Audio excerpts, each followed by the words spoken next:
السلام عليكم مشاهدي الكرام، مرحبا بكم في قناتنا. نعتذر عن الفيديوهات السابقة التي لم يكن فيها الصوت بل فيها غير الصورة فقط. أعتذر كثيرا.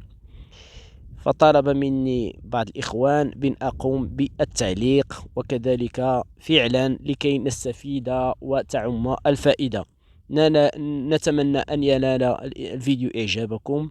أول فيديو فيه تعليق كما تشاهدون مشاهدي الكرام.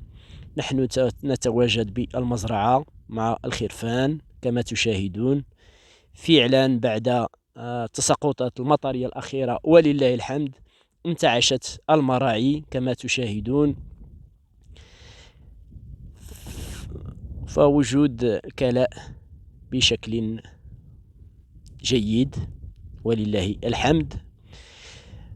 كما قلت الإخوان، إذا أردت أن تكون مربي أغنام يجب التوفر على المرعى، لأن المرعى فيها تقوم بنقص تكلفة عن الفلاح، وكذلك الأغنام التي ترعى تكون لها فوائد في النمو. أن المرعى فعلا أن العشب يتوفر على فيتامينات وأملاح معدنية وبروتينات تساعد الأغنام في النمو وكذلك تسمينها، لذلك تكون التكلفة لدى الفلاح منخفضة.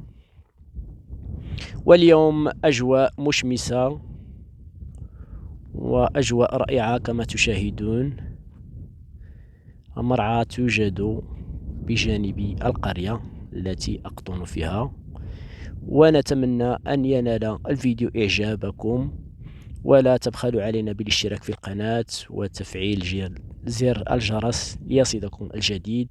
ونتمنى أن تعجبكم هذه المبادرة، وأن يكونوا الفيديوهات لاحقين إن شاء الله فيهم تعليق إن شاء الله. والسلام عليكم ورحمة الله.